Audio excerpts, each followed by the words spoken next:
I wake up to him waking me up, and I had like 6 missed calls from Max, and didn't wake up to an alarm or anything. And we tee off in like 8 minutes. So I throw my shit on.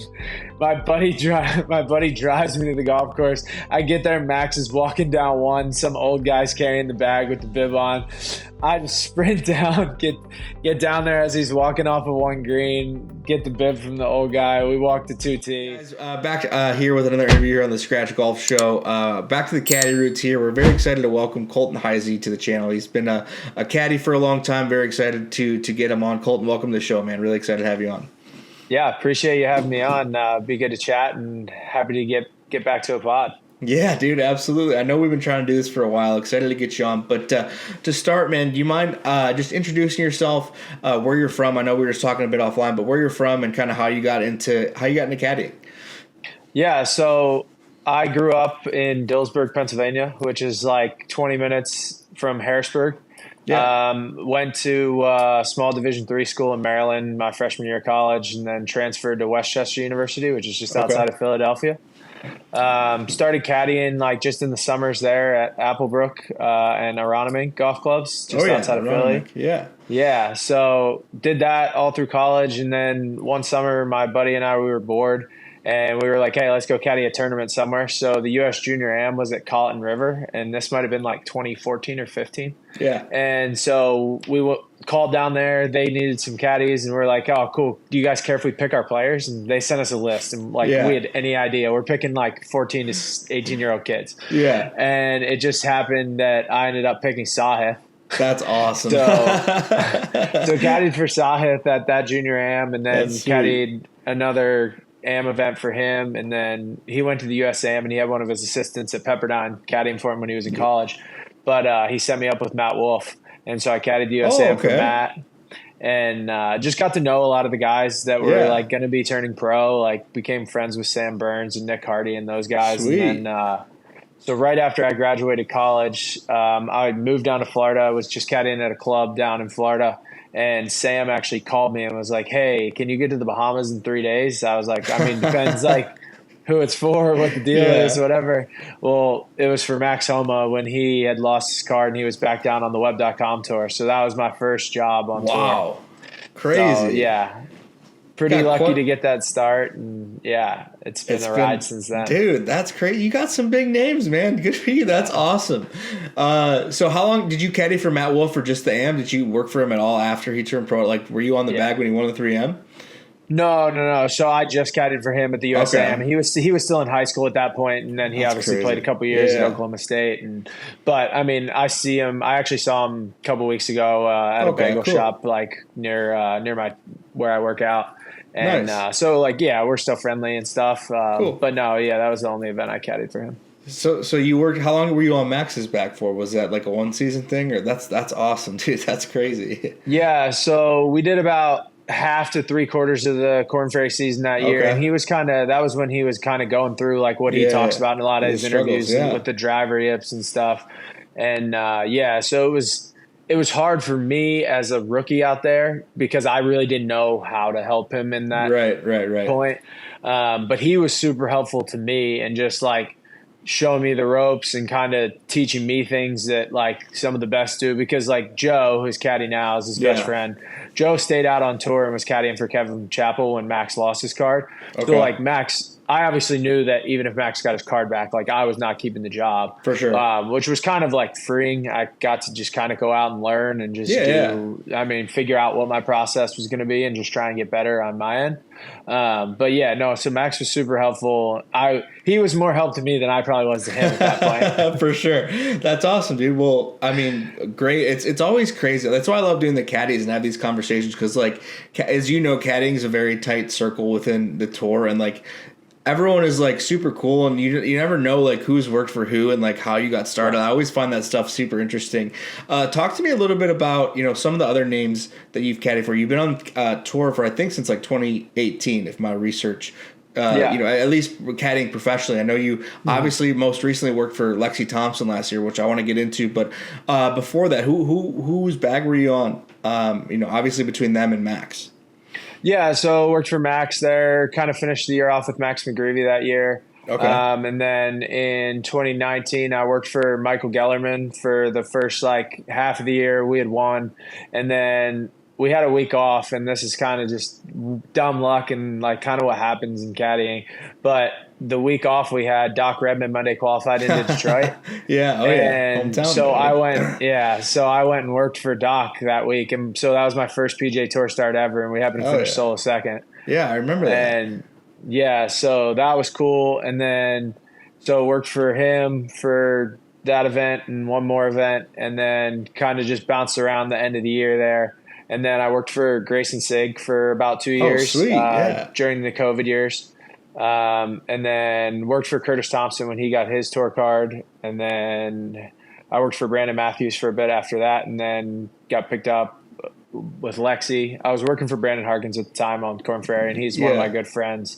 And so worked for Lexi, and then now I'm back working for Brandon. Back with Brandon. Yeah, So, man, that's awesome. yeah. So you've had quite the array of bags, man. That's super cool. Yeah. It's like I said, it's just super interesting, man. Like you know, being a caddy, job security sometimes isn't a thing, but if you're good, you continue to get picked up. That's awesome, man. Well, let's talk a little bit about working with Lexi, because that was obviously super cool. I know Lexi's had a few people on her bag, a few family members, but you worked with her, from my research, from kind of the end of 2023 and a few events, ultimately to being kind of hired full time last year. And obviously, I know last year she kind of went through, I don't want to say a retirement from golf, but obviously she was kind of scaling back from professional. It's so crazy because Lexi's been on, competing at a professional level for forever, since she was like 14, right? So I guess talk to me a little bit about working with her. I'm super interested because we've never had an LPGA caddy on. So I want to hear how life is working with her and what that process is like. Yeah, it was good. I mean, obviously, so I was just kind of filling in that capacity in 23. Yeah. And she had struggled a little bit, like, leading up to that in 23, so wasn't really sure what the expectations were going to be, but we had a nice finish of the year. I think we had like 5 top 10s to finish the year. Yeah. And then went into 24 with a little bit of momentum, had a decent start. We finished 3rd in Arizona, but then she had kind of battled some like hand injury stuff. Okay. And obviously with her golf swing, like club face control is like a huge thing. Yeah. And so when that happened, obviously, like, retirement was in the cards, but yet she was really determined to try and play Solheim. So it was kind of a battle of like, how much do I want to play, because I need to try and make the team, but yet like stay healthy enough to like continue playing good golf.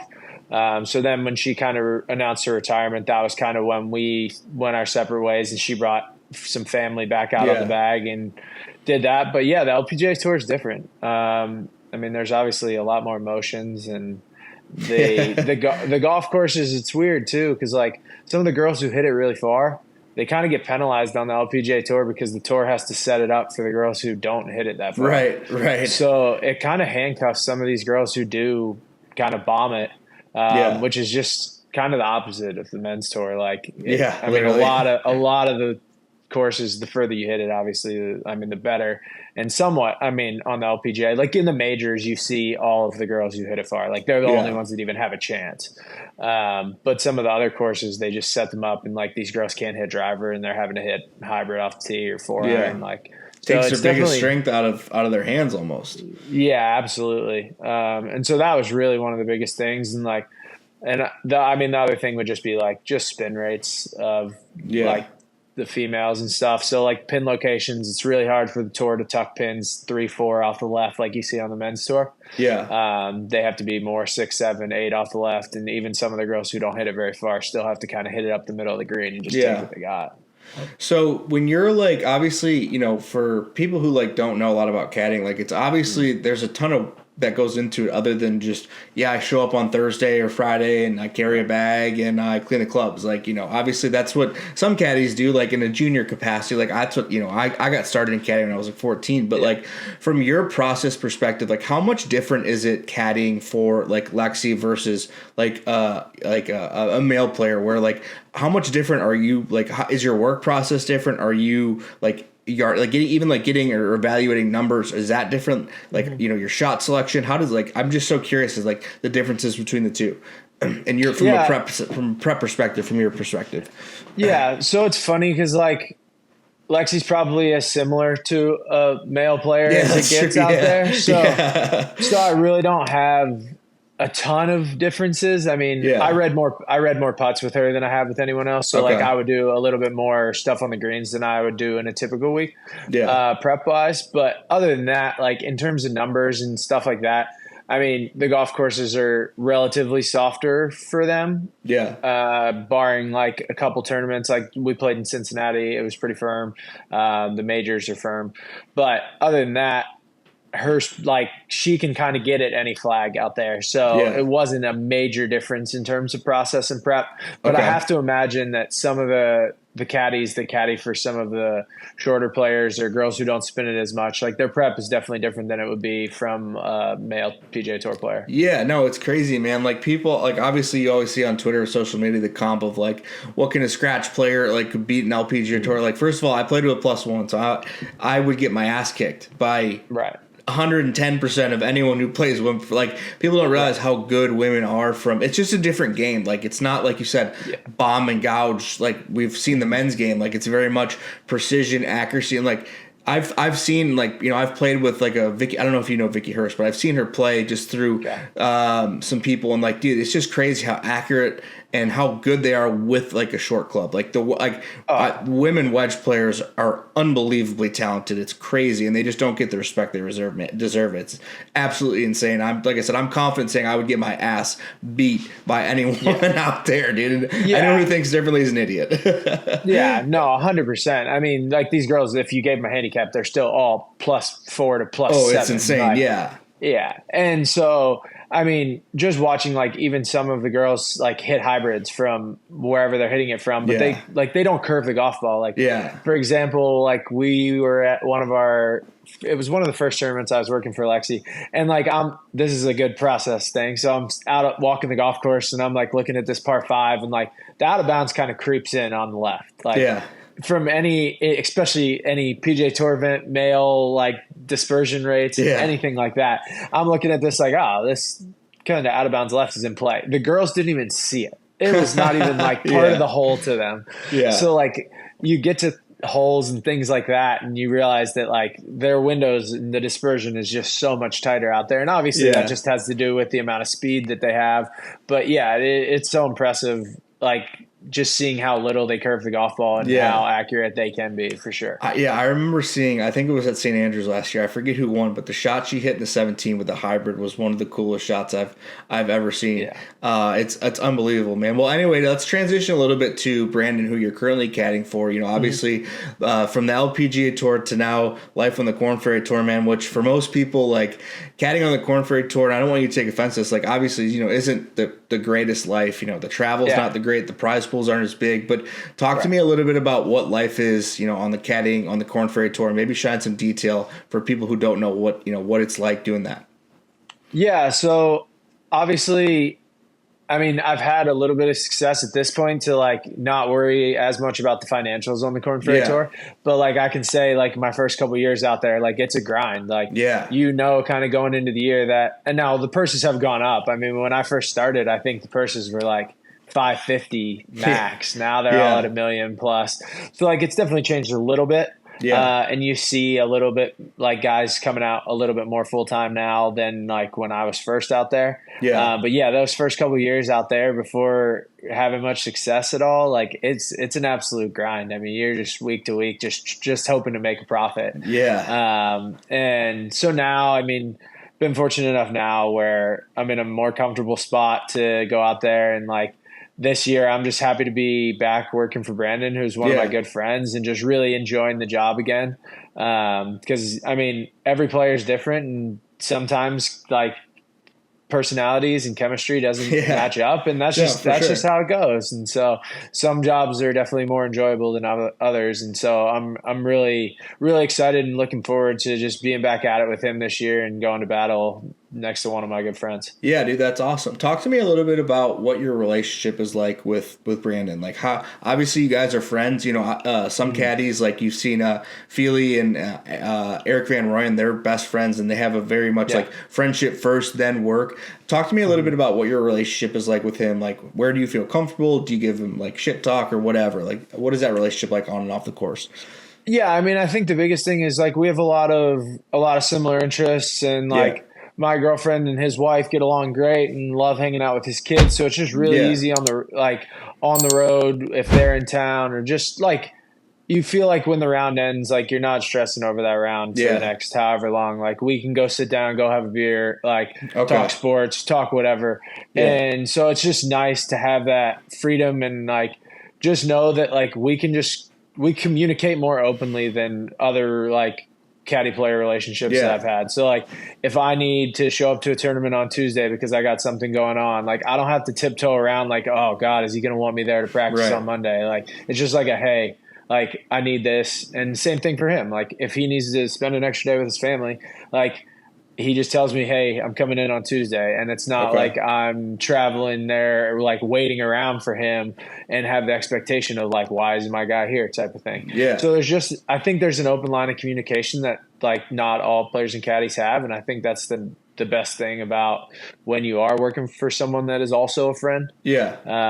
There's just, and like, the rounds just like when you're not playing great golf, it doesn't burden as much either. You're able to Yeah. like turn it off and like still have fun away from the golf course and not feel like you're both like weighing on each other. Because sometimes if the golf's not going great, you're like he's pissed at you, you're pissed at him Right. because it's not working well. Like, and so I think we're able to avoid some of that comes with like just the everyday grind of professional golf. Yeah, man. No, I completely understand that. So a quick follow up question I have was I know and we were setting this up. You had mentioned that you worked with Brandon obviously between now and Lexi. Did you have like a other offers to like maybe take a PGA Tour job, or because I know you mentioned you chose to work for Brandon. I was just curious. Did you have any other jobs that were out there? You don't have to mention names, but Yeah. Yeah, I mean, there was a couple LPGA tour bags that I was offered, and I always knew that I could kind of bounce around on like the lower side of the PGA Tour and yeah, like try and like piece things together week to week. And it just wasn't something I was really willing to do because like I have full confidence in Brandon's golf yeah, game, and I also just really enjoy working for him. So yeah. I was ready to just kind of get back at it and see if we can go take care of what we didn't take care of before. Love that, dude. And I know you mentioned that you know in our messages that you think he's a top 50 player in the world. I love the confidence you have in your guy. That's Yeah. super cool. You know, I'm a big believer in people don't, you know, the reason why I love doing these caddies is like like I said, you guys do a ton of work and I feel like you don't get the recognition you deserve for all the good work and how valuable you guys are to like, you know, a player. Like I just don't think people realize how important that player caddy relationship is or how much value and work you guys actually do on and off the golf course. And like I said, I just don't think you guys get enough love. So talk to me a little bit about caddying, or I'm sorry, the state of, or your thoughts on the state of professional golf, man. Obviously we've seen it go a little bit close shot more, you know, getting to the PGA Tour is now a ton harder. They're cutting KFT cards, cutting Monday Q stuff. And, you know, we had Ryan French on a long time ago. Ryan's a friend of the program. And I'm a big believer is I don't like it because, you know, that makes it harder for guys like, you know, your guy who's extremely talented to get to the PGA Tour. And even when they get there, they're not getting starts. So talk to me a little bit about, you know, where you think the professional game is right now and kind of the state of the game. Yeah, I mean, I think that if it continues to go the way that it's going, the money just somehow has to trickle down.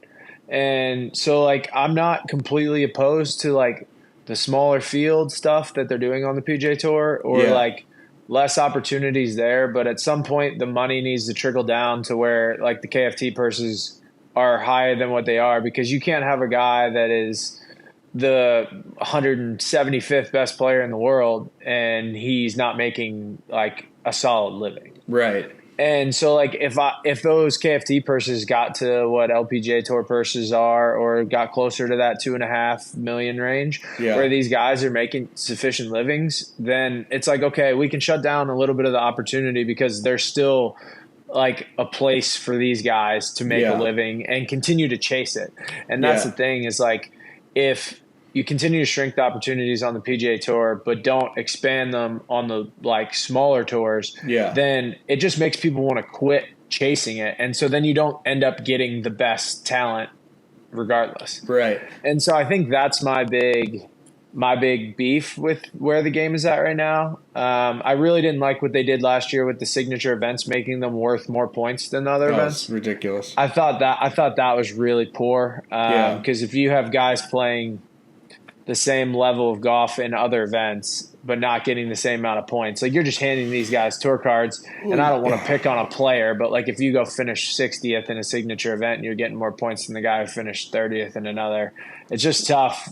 Not forcing them to play good golf to keep their card. It's not even that. It's like the hypocrisy. And I had recorded an interview with Sean Walsh. I don't know if you know Sean or if you follow him at all, but like we had talked about it. It's like my gripe is like you get a guy like I'm not going to take a shot at it because I think you've worked with him, but like Ricky Fowler who finished 110th on the FedEx Cup last year, like the whole mantra is play better. Unless you're a name, then you get free invites into these signature events, which, like you said, it's not only free FedEx Cup points, free. I mean, I know there's a cut, and it is what it is, but like they're getting double the FedEx Cup points, free money versus like I'm sure like most of the Korn Ferry Tour guys can't even get starts. Like you're getting almost into March where we're at right now, and like I imagine most of these guys who are getting starts, I saw a stat that like all the rookies are starting this or like getting a start this week. It's like I'm sure this is most of their first start this season because it's impossible to get into the PGA Tour events and you can't get into signature events, which is the first 7 weeks of the season. I think it's ridiculous, man, and I just think there's some hypocrisy behind it. I agree with you. I think like even Will Chandler at Phoenix Open, right? He Monday Q'd the last one, top 10, beat Scotty Scheffler. Like people love those stories, and I think the more close shop you get, there's just the more of the story, like the stuff like that's going to go away. And like you said, it's just I don't know. It just rubs me the wrong way, man. It really does. Yeah, no, I agree, and I think there's a fan base out there that wants to see the best players play against the best players every week, which you get in your signature events. But at some point, like there's other people that are watching golf for the storylines and they want to see the underdog and the up and comers. So I think you somehow have to appease both of those fan bases, and I just feel like that happens with trickling down to your other tours, and like completely fine closing shop and doing like a best on best there in terms of like the top players, but it's going to just turn into like a PGA Tour A and a PGA Tour B, which is kind of it's always been that way a little bit, but I just want to see guys not feel like they have to quit golf even though they're a top 250 player in the world just because the money's not there. No, I agree, man. It's we could go off on a whole another tangent. One thing I want to talk about is an event you just went to the other day, TGL on Monday. How was that? How was your fan experience? And I'd be curious to hear kind of your thoughts on TGL. But first, I want to hear just how it was attending it as a fan and in person. What were your thoughts about that? So I thought it was really cool. Obviously, I was probably a little more fortunate having a little more access. We were in the suite up top, and then we actually got to go down and sit in the Bay Club's team box for the second match. That's sick. So that was definitely cool to just kind of have that access, and it's a different event there, obviously. But no, I think the basis of it in person is really cool. It's fast paced. It's a hang. Like the music's going like the whole time, and the players are into it. So there is like a juice in the arena. I've watched it on TV a little bit, and it's a little tougher on TV to watch. Like when we were in the Bahamas for the first couple of weeks, like we had it on, and it's just obviously they were blowouts too. So like I fortunately got to see two close matches, which also made it better for sure. It was funny. We were just kind of dogging on like the strategy of throwing the hammer now. So they changed the rules this past week. So now you get 3, and if the other team denies the hammer, they lose. It's a free point. Yeah. So we were just kind of yelling at the guys. Like we were telling Wyndham and them, like throw the hammer when you're in a spot where like you have an auto win. They're going to turn it down, and like that guarantees you 3 points on the board. And literally. So if you win any other holes, like it's like, all right, cool. Cause the total points matter at the end of the year, I guess, as well. Right. But no, like overall, I think it's a great in-person product. I think they will probably try and add additional seats in there to try and get more people there in person. Cause I think that's kind of where their selling point's going to be. Yeah. I think the biggest knock right now is just the technology that I was going to ask. That was my follow-up was what are your thoughts on the tech? It's not great. It's just, I think it's really hard. Like for Tiger having The deal. equity in Full Swing and then also equity in the league, because it's just a constant fight on, all right, if this stuff isn't the best tech that's out there, but yet still his product. So it's just an interesting combination right now. But the Full Swing stuff, like you're seeing, the ball won't really go left for these, or it does go left. Sorry, it won't go right. So you're seeing cutters not be able to cut it, and you're seeing like the wedges be very inaccurate, which has kind of just been the thing with Full Swing altogether. It's really, I think it struggles at like some of the higher ball speeds. And then struggles with like a little bit of the wedges. But like the cutters are really having to try and hit a lot of straight shots. And I think you saw it with like Kisner and stuff the first couple times the ball really wants to go left on the sim. Yeah, no, I'm not a huge tech person. Like I obviously I like it, but I couldn't tell you the first thing about the simulators, but that's obviously been the main thing that I've seen on social media. And, I talk to, just fans and stuff. I've watched it. I agree with you. I've watched it on TV. I thought Monday was really, really cool. I mean, I can't imagine seeing that in person, and like that hole out from Tommy that place had to erupt. But like, for me, like, I think we've seen it.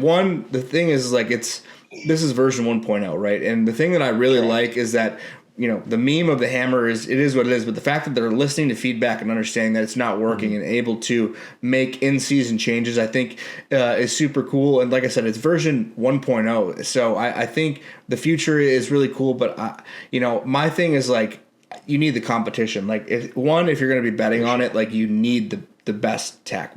I would never wager my hard-earned money on TGL because I'm not going to trust the tech, because like that has a major effect on it. But like, I think that you've seen these blowout matches, like even on Tuesday night, I don't know if you were able to watch, but I had a live stream going, like, that was a tough watch because it's 7-0. Now we got like, you want to turn it off. And not only that, wasn't a ton of personality, between, I'm not nothing against Cam Young or Matt Fitzpatrick, but they didn't talk. And it's like watching these guys have personality of what I say, wet paint, but this isn't, like I said, not personal. But no, I think, Colton, I think at the end of the day, and I've talked about this with other guests, like people like to bitch and complain. Like we're getting free golf content with some of the best players in the world on a Monday and Tuesday night when it's cold and dreary and most of the United States. But at the end of the day, I think there's a fine line between critiquing the product and bitching about it and just complaining for complaining's sake. But let's transition a little bit to your game, Andy. I know you mentioned you don't play a ton of golf, which I find curious because I feel like most of the caddies that I've had on have been, nothing against you, but like really, really good golfers. And so I'm curious to hear from your perspective, like how that is, like if you're not a huge into golf, but yet you're a caddy. Yeah, I mean, so I played in a year in college, and like I still enjoy playing. And now that I live down in Florida, like I play a little bit more than I did. It was just tough when I lived in Pennsylvania. My whole off season was spent in the cold. Yeah. So now it's like, I've definitely started to try and get my game back to like feasible. I mean, I probably play it like a 5. Like, it's serviceable, and like I'm happy to go gamble and play. And I mean, so it's still fun for me. And like, if I join somewhere down here, like I'll obviously start playing like significant amounts again. And like, I still enjoy the game. It's just hard sometimes to get out. And so for a while, when I lived in Pennsylvania, I actually played professional cornhole. So I played like golf in the off season. That's awesome. That's crazy. So, so that took up a lot of my time during like my first 3 or 4 seasons when I was caddying. During the off season. But so now that I live down here, I started to play a little more and starting to get everything ironed back out. I actually was just at I finished a workout this morning and went to Steven Sweeney has a new putting ballistics lab down here. And so I stopped in there after my workout and kind of got on the machine. Sweet. Got my setup ironed out there. So getting small things dialed in. Oh yeah, dude, that's awesome. I know you mentioned earlier that you read a lot of putts for Lexi, and you do you find it easier like when you're playing? Like, do you have like let's say like for me, like I suck at green reading. Like I'm not the best. Like, do you find it easier to like get better at golf because you're like working on like whether it's reading a green or getting the wind or judging the lie, like a lot of stuff that a lot of amateurs like don't even do or won't improve on. I'm curious from that perspective for you. 100%. I mean, I always say to people, I wish I knew what I know now in terms of course management and stuff, like when I was actually playing all the time. Yeah. Because I feel like I was an athlete that just kind of figured out how to get it in the hole. Yeah. And I would have been so much better just in terms of managing golf courses and all the things. But yeah, I definitely do. And I also feel like the more I'm reading putts, like the better it feels. So like sometimes now, like if I only get called in a couple times a week, like I'm not quite as confident as when I read a lot of putts, but that's just something where I'm just working outside of like our rounds and just trying to read more putts on my own. So it stays consistent and fresh. And that's kind of, I went in there today just to kind of see where my eyes were at with some things and whether I was seeing stuff right, just basic, because like a lot of times too, like when you're working with a player and you're reading putts together, there's sort of an influence and there's consequences and things like that. So I wanted to get in there on the machines today and kind of just check where my eyes were with no consequence. I'm giving my full opinion on the read because on the golf course, kind of you're going back and forth, and so you can get influenced by each other. And so it was a good test for me to just kind of see whether I was seeing things correctly. Yeah, that's awesome, dude. Cool. Well, let's talk a little bit about what you like to do off the course. I know you're a big hockey nut. You just went to the Four Nations game last Saturday, man. Talk to me a little bit about what you do off the course. Let's start with hockey. Did you play growing up at all? I'm curious. No, so I didn't play at all growing up. I played baseball, basketball, football, and didn't pick up golf until I was like 15.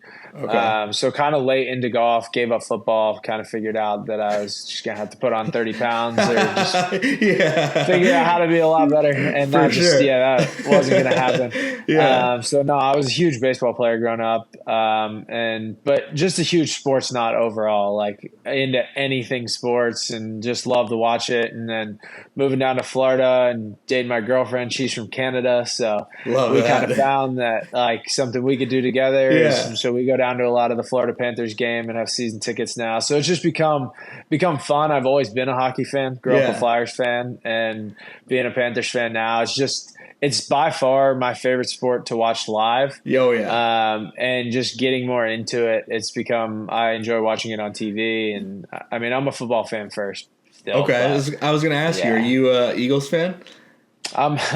So I am, yes. But I'm a Rams fan first. Okay. So explain that one. So, I mean, I grew up in the Harrisburg area. We didn't really have a home team. Philly's 2 hours, Pittsburgh's 3.5. And my dad was a Cowboys fan. So I just kind of picked my own team growing up. I was a huge Marshall Faulk fan as a kid. And then, but now I have a really good buddy who works for the Eagles. So I've definitely hopped on that train the last couple of years. And, I mean, I've always kind of rooted for him, like secondarily my whole life, but they've kind of come 1-1. The only game I won't root for him in is the game against the Rams at this point. That's fair. So you had a pretty, what was it, the divisional round that they played, right? Yeah. We were playing in Abaco, and I was definitely watching the game there out on the golf course. I love that, dude. Yeah, I know, man. You know Lions. Like, I'm a diehard Lions fan, man. I was really hoping. God, that was such a fucking disaster. I'm still depressed about it, man. It's just like when the Lions have never been good in my entire life, and this was the year, and it's like, I'm just kidding. We're gonna lose to a rookie quarterback. Anyway, I digress, man. Talk to me a little bit about what your worst experience is caddying. It doesn't have to be like a shot at anybody, but is there any like funny story that you could share that's been like a really bad experience for you? Well, yeah. So Max would get a chuckle out of this, I'm sure now. But so it was like it might have been the third tournament ever I was working for Max. And we're in Savannah, and I'm still fresh out of college. Like caddying still feels like a vacation at this point. Like it didn't feel like a real job yet. Like didn't understand the grind of it all. Like I was still very fresh. And so we go out and play on Saturday in Savannah, and I think we shoot like 75 or 76. So we're one of the first tee times off on Sunday. And me and one of my other buddies, he was caddying down in Florida with me at the time. We go out and have a night in Savannah. And they had missed a cut, so he had no consequences. Well, the next morning I wake up to him waking me up, and I had like 6 missed calls from Max and didn't wake up to an alarm or anything. And we tee off in like 8 minutes. So I throw my shit on. My buddy drives me to the golf course. I get there, Max is walking down one. Some old guy's carrying the bag with the bib on. I sprint down, Get down there as he's walking off of one green, get the bib from the old guy. We walk to 2T, don't really say anything. Max gets on the tee. We like walk the number off, and he just, for whatever reason, 196 is in my head, and he just goes, "What do you think 196 is playing?" And I just give him my answer, and we just go on about our business. We ended up shooting bogey free 66 that day. Oh, dude, that's awesome. And, yeah, so I obviously apologized and kind of learned my lesson there, but it was just one of those, like, it was like my welcome to the tour moment. Like, welcome awesome, to this being a real job and like having a grind. That's awesome, dude. Oh, good. That's a great story. Cool, man. Let's do some rap first, Colton. We'll get you out of here. Thank you so much for joining. Yeah. Let's start with favorite tour stop. Could be LPGA, Korn Ferry, PGA, whatever. Don't have to think super. Favorite tour stop, Wells Fargo. Wells Fargo, okay. Favorite course you've ever played or caddied at? Oakland Hills. Oh, hey, Michigan guy. Hell yeah, dude. Yeah, Do you get a lot? fan. Do you get to Michigan at all? I know you mentioned you're in Detroit. So I was there for that was the USAM that I caddied at Oakland Hills, and I've played there a couple times when I've been back for the PGA Tour. Nice. Hell yeah, dude. It's one of my favorites, yeah. Yeah, dude. Hell yeah, I love that. What's lowest? Oh, no, sorry. You get one mulligan. This could be any pro, but you get one mulligan that you have to use for a pro. Where would you use it and why? I mean, it's got to be Spieth at Augusta. Yeah, for sure, right? How about caddy role model? Do you have one? I know you've been on tour for a while. We've gotten. I always try to ask this because to get some shout-outs for some maybe veteran caddies. But do you have a caddy role model that you look up to? Yeah, and this more. I mean, caddy and person. I mean, I'm a huge fan of Paul Tesori. I just think heard that a lot. Yeah, he's just one of the best humans on the planet. He's a guy that you could have met him once, you could have met him twice, and he remembers your name, always says hello, and just one of those guys that I feel like you can kind of ask anything, and he's always there to answer, and just a really good human being. Dude, I think I've had almost every caddy I've had on. Derek Smith, Al, Feely. For Jeff, like all these guys have said Paul, at least 90% of them. Dave Geese also is a guy, Bud Colley's caddy. That's awesome, dude. He actually, funny story. So I was in Wisconsin this year playing. I was on a golf trip with some buddies, driving home, and it was the weekend of the Olympics. And I reach out to a lot of caddies. I do all my outreach through Instagram, and the Olympics had just finished, and they're in Paris right now, obviously. And I get this notification I'm driving home that Paul followed me on Instagram, and it was one of the coolest things. He was just competing for a medal, and now here he is following me on Instagram. He must have seen something anyway. Funny story, but cool. What is last one? Coolest golf moment in your caddying career? Probably got paired with Phil the final round of the U.S. Open at Torrey. Sweet. And we were in the feature group with him, so that was pretty sweet. We were in 40th place at the time, but it was just a sick. I mean, obviously he has all his fans from being from there, and so that was really cool. And it was the first major I'd caddied with fans, because the first one I did was Wingfoot with no fans. Oh, okay. Yeah. So, do you find it differently preparing for majors versus a non-major event for the tour? Yeah, for sure. I think there's a lot more work that goes into just golf course stuff. Obviously, the one at Torrey wasn't as much because you played other tour events there. So they can't do a whole lot more to it other than just kind of grow the rough up and firm it up. But at Wingfoot and the Country Club, there's just a lot more. You just want to hit a lot more shots pre-week. But it's just definitely. And the course changes a lot more than your typical week-to-week PGA Tour golf course from Tuesday to Sunday. Awesome. Well, Colton, thank you so much for joining us, man. That's all I have for you. Before we sign off, like I said, thank you so much for coming on. But if there's anything you want to plug, any last-minute messages, feel free to do so. Obviously, I work with Dynamite. I know you know Dynamite pretty well. He's kind of my only sponsor. But if you want to shout anything out, man, please do. Otherwise, I'll let you go, man. Thank you so much for coming on today. Oh, I appreciate it. Thanks for having me on. And, love that you work with Dynamite. Yeah, he's the best. Dude, he's awesome, man. I love Dino. Yeah. Cool, man. Well, that's Colton, guys. If you could do me a favor, hit the subscribe button below. Leave a comment for your favorite part. And that's another interview. Cool, man. Thank you so much.